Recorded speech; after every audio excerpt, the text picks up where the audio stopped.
మహిళా శిశు సంక్షేమ శాఖపై సీఎం రేవంత్ రెడ్డి సమీక్ష నిర్వహిస్తున్నారు. అంగన్వాడీల్లో గర్భిణీలు, బాలింతలకు సరైన పౌష్టికాహారం అందేలా చర్యలు తీసుకోవాలని అధికారులకు ఆదేశించారు. ప్రత్యేకించి అంగన్వాడీల్లో పౌష్టికాహారం దుర్వినియోగం జరగకుండా కేవలం లబ్ధిదారులకు అందేలా చర్యలు తీసుకోవాలన్నారు.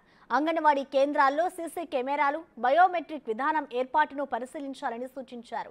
అద్దె భవనాల్లో కొనసాగుతున్న అంగన్వాడీ కేంద్రాలకు సొంత భవనాల నిర్మాణాలపై దృష్టి సారించాలని అధికారులకు చెప్పారు.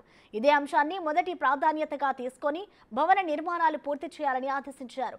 మరోవైపు జీహెచ్ఎంసీ పరిధిలో మొబైల్ అంగన్వాడీ కేంద్రాల ఏర్పాటుపై అధ్యయనం చేయాలని అధికారులకు సీఎం రేవంత్ రెడ్డి సూచనలు చేశారు.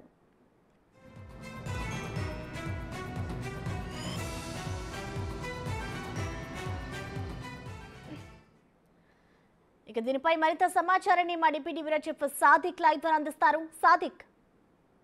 ప్రసన్న, ముఖ్యమంత్రి రేవంత్ రెడ్డి సెక్రటేరియట్లో మహిళా శిశు సంక్షేమ శాఖ పైన రివ్యూ సమీక్షా సమావేశం నిర్వహిస్తున్నారు. ప్రధానంగా సంక్షేమ ప్రభుత్వం కనుక డెఫినెట్గా ఆయా రంగాలకు సంబంధించిన వారికి, అదేవిధంగా ఆయా శాఖలకు సంబంధించిన అంశాలపైన కూడా ఫోకస్ పెట్టడం జరిగింది. కాంగ్రెస్ ప్రభుత్వం కూడా అభివృద్ధి, సంక్షేమం ఈ రెండింటి అంశాలపైన ప్రభుత్వం నడుస్తుందని కూడా స్పష్టం చేసిన ధర్మిలో మహిళా శిశు సంక్షేమ శాఖ పైన పూర్తి స్థాయిలో ఫోకస్ పెట్టడం జరిగింది. దాన్ని పూర్తి స్థాయిలో ప్రక్షాళన చేసేందుకు ముఖ్యమంత్రి రేవంత్ రెడ్డి అయితే ఫోకస్ పెట్టినట్టుగా మనకు స్పష్టంగా అర్థమవుతుంది. ఎందుకంటే గర్భిణీలకు, అదేవిధంగా బాలింతలకు పౌష్టికాహారం అందించే విధంగా చర్యలు తీసుకోవాలి.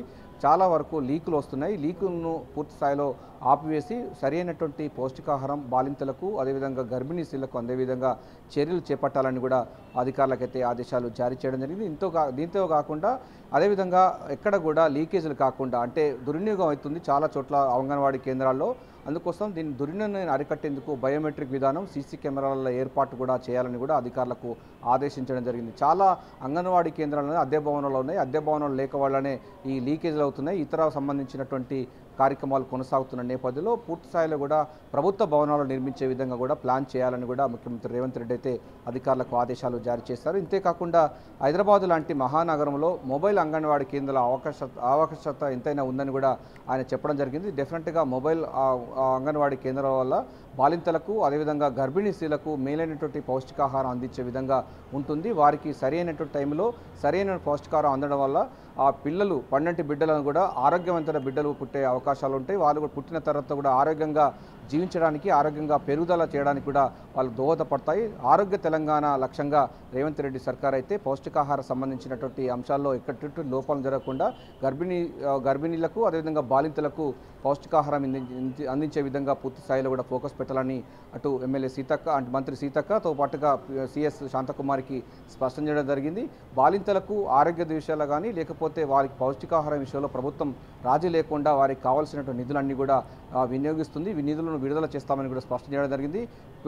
అంటే ఎక్కువగా ప్రసవాలు కూడా ప్రభుత్వ హాస్పిటల్లో జరిగే విధంగా ప్లాన్ చేసుకోవాలి. అప్పుడే ప్రభుత్వ సంబంధించినటువంటి ఆసుపత్రుల యొక్క పెరుగుతుంది, ఆక్యుపెన్స్ పెరుగుతుంది, వారి యొక్క అంటే జీవన ప్రమాణాలు పెరుగుతాయి. అప్పుడే ప్రజలకు నమ్మకం కలుగుతుందన్న విషయాన్ని కూడా ముఖ్యమంత్రి రేవంత్ రెడ్డి అయితే చెప్పడం జరిగింది. సో శిశు మరణాల రేటు కూడా చాలా వరకు తగ్గించే విధంగా ప్లాన్ చేసుకోవాలని కూడా అధికారులకు ఆదేశాలు అయితే జారీ చేస్తున్నారు. సో ఆరోగ్య తెలంగాణ లక్ష్యంగా పౌష్టికాహారాన్ని లోపించకుండా గర్భిణీలకు, అదేవిధంగా బాలింతలకు సరైన టైంలో వచ్చే విధంగా మాత్రం ప్లాన్ చేసుకోవాలని చెప్పడం జరిగింది. ఇప్పటివరకు అద్దె భవనంలో ఉన్నటువంటి కాకుండా పూర్తి స్థాయిలో కూడా సొంత భవనాలు నిర్మించి ఆ సొంత భవనంలోనే ఈ యొక్క అంగన్వాడీ కేంద్రాల్లోనూ నడపాలని, అదేవిధంగా జిహెచ్ఎంసీ లాంటి మహానగరంలో మొబైల్ అంగన్వాడీ కేంద్రాల ద్వారా సరైనటువంటి టైంలో సరైన ఫుడ్ అందుతుంది. తద్వారా బాగా మంచి జీవన ప్రమాణాలు పెరుగుతాయని కూడా ముఖ్యమంత్రి అభిప్రాయపడినట్టుగా తెలుస్తుంది. సో చాలా సంవత్సరాల తర్వాత, అంటే గత ప్రభుత్వాలు ఎప్పుడూ కూడా ఈ శిశు సంక్షేమ శాఖ పైన కానీ, లేకపోతే ఇతరత్ర శాఖలపైన రివ్యూలు చేసిన సందర్భాలు లేవు. సో దీని ద్వారా చాలా మట్టుకు గత ప్రభుత్వాలు బాలామృతం అని తీసుకొచ్చింది, కానీ చాలా మట్టుకు దానికి సంబంధించిన లీకేజీల వల్ల ఎవరు తినలేని పరిస్థితులు ఏర్పడింది. అటువంటి కాకుండా తినేటువంటి, అంటే బాలింతలు తినేటువంటి, గర్భిణీలు తినేటువంటి ఆహారాన్ని ఇంకా మేలైనటువంటి మిల్లెట్స్తో ఎట్లా తయారు చేయాలని దానిపైన కూడా అధ్యయనం చేయాలని కూడా అధికారులకైతే ఆదేశాలు జారీ చేయడం జరిగింది. సో ఏదైనప్పటికీ ఉమెన్ వెల్ఫేర్ పైన కూడా ముఖ్యమంత్రి రేవంత్ రెడ్డి అయితే ఫోకస్ పెట్టడం జరిగింది. పూర్తి స్థాయిలో సంక్షేమానికి పెద్దపీట వేస్తూ ముందుకు పోతున్న తరుణంలో అభివృద్ధి పైన, అదేవిధంగా స్త్రీ శిశు సంక్షేమ, అదేవిధంగా వృద్ధులు, ఇతర దివ్యాంగులకు సంబంధించిన వెల్ఫేర్ పైన కాంగ్రెస్ ప్రభుత్వం అయితే పూర్తి స్థాయిలో కూడా భరోసా ఉంటుందన్న హామీ మాత్రం ఇస్తున్నారు. Prasanna. Right, thank you Sadiq.